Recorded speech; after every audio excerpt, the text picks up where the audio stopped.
পেঁপে দিয়ে একবার এইভাবে লজনেস বানিয়ে দেখুন, খেতে যেমন সুস্বাদু হয় তেমন টেস্টি হয়। একটা কাঁচা পেঁপে দিয়ে অনেকগুলোই লজনেস বানানো যায়, এতটাই সুন্দর টেস্টি হয় খেতে লজনেসগুলো।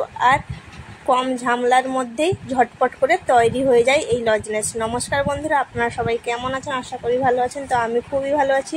নেচুরাল ক্রিয়েটিভিটি চ্যানেলে আপনাদের সবাইকে স্বাগত। তো বন্ধুরা, আজকে আমি একটা কাঁচা পেঁপে দিয়ে কতগুলো লজনেস হয় সেটা আমি আপনাদের ভিডিওর মধ্যে শেয়ার করব। ভিডিওটা স্কিপ না করে পুরো ভিডিওটার মধ্যে জুড়ে থাকুন। তো প্রথমে একটা কাঁচা পেঁপে নিয়েছি, এটাকে 2 ভাগে ভাগ করে নিচ্ছি। দিয়ে প্রথমে তার মুখটা কেটে নিচ্ছি বন্ধুরা। তার আগে একটা কাঁচ বাটিতে জল নিয়েছি, তো মুখটা কেটে নিলাম। দিয়ে আরও এক ভাগে ভাগ করে দিলাম। দিয়ে তার ভেতরে যে সাদা অংশটা আছে সেটাকে বাদ দিয়ে নিচ্ছি। বিচি আর সাদা যে অংশটা সেটাকে বাদ দিয়ে নিচ্ছি। তার মধ্যে সবুজ খোসাগুলো আমি ছাড়িয়ে নিচ্ছি কাঁচা পেঁপের। তো বন্ধুরা, আপনাদের যদি বাড়ির কাছে থাকে তাহলে একটা কাঁচা পেঁপে নিয়ে নেবেন, অনেকগুলো লজনেস হয়ে যাবে। যদি না থাকে তাহলে একটা বাজার থেকে কিনে নিয়ে আসবেন।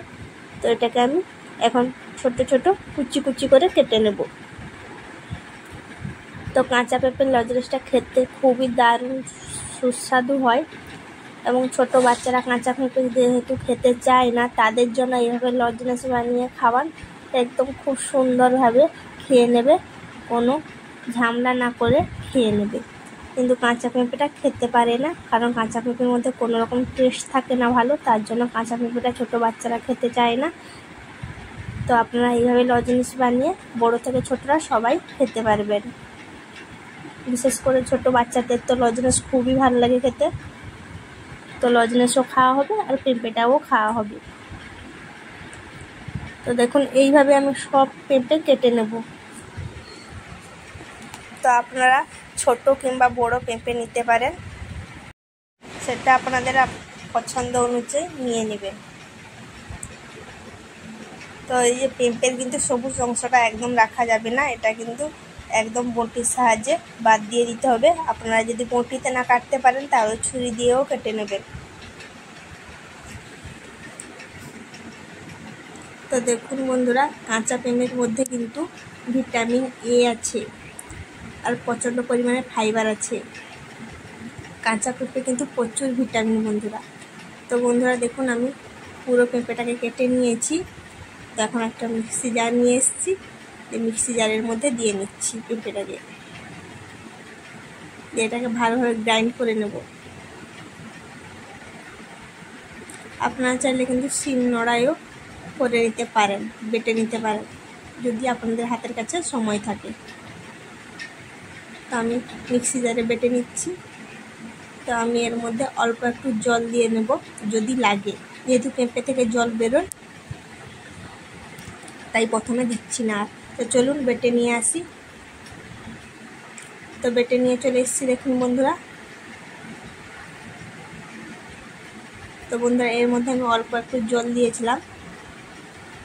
তো এটাকে এখন ভালোভাবে ছাঁকনি দিয়ে ছেঁকে নেব, পেঁপের যে রসটা বেরিয়েছে।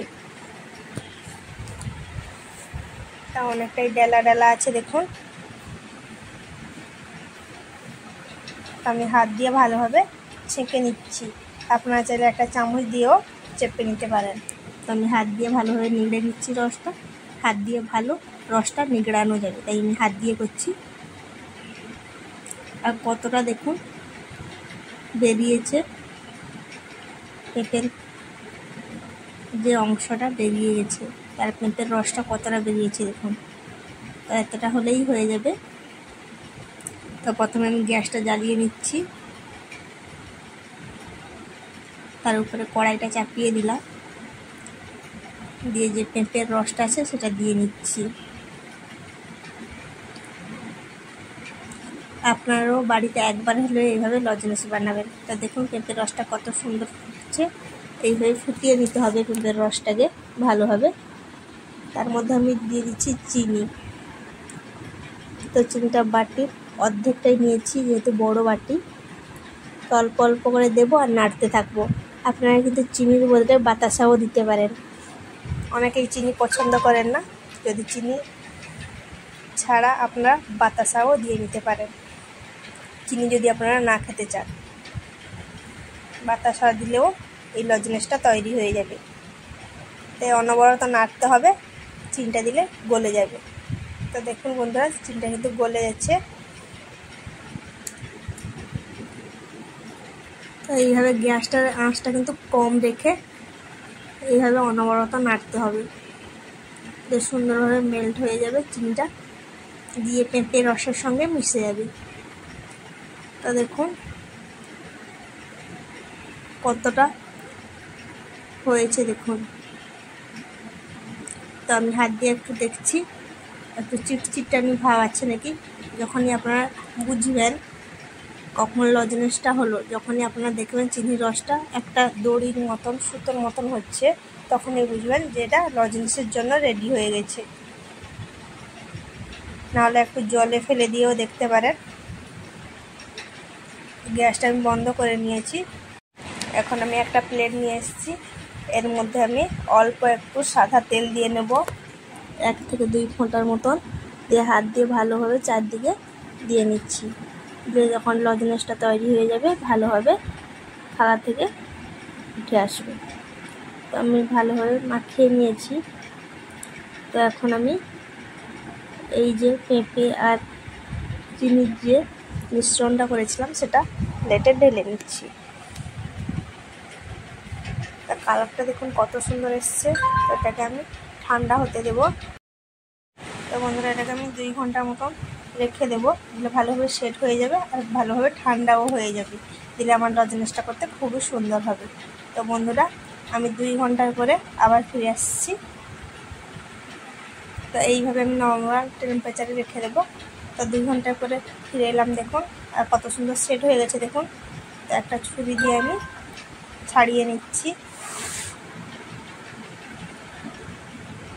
তো চারদিকে এইভাবে ছাড়িয়ে নেব, যেহেতু আমি আগে সাদা তেল দিয়েছিলাম তার জন্য খুব সুন্দরভাবে ছেড়ে যাচ্ছে দেখুন।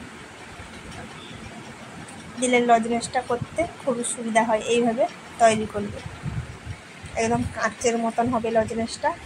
দেখতে যতটা সুন্দর হয়, খেতেও খুব দারুণ সুস্বাদু হয়। তো দেখুন বন্ধুরা, আমি পুরোটা উঠিয়ে নিয়েছি।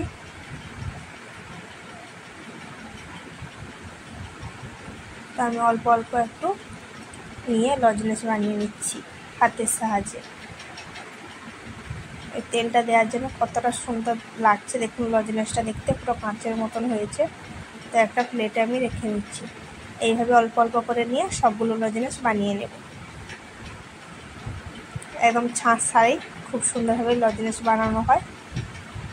তো দেখুন বন্ধুরা, কতটা সুন্দর হয়েছে। কোনো রকম ছাঁচ ছাড়াই আমি কতটা সুন্দর লজেন্সটা বানিয়েছি দেখুন। কতটা সুন্দর দেখতে লাগছে, দেখতে যেমন লাগে খেতেও সুস্বাদু লাগে। যেহেতু ছোটো বাচ্চারা পেঁপে খেতে চায় না, এইভাবে লজেন্স বানিয়ে খাওয়াবেন, পেঁপেও খাওয়া হবে আর লজেন্সটাও খাওয়া হয়ে যাবে।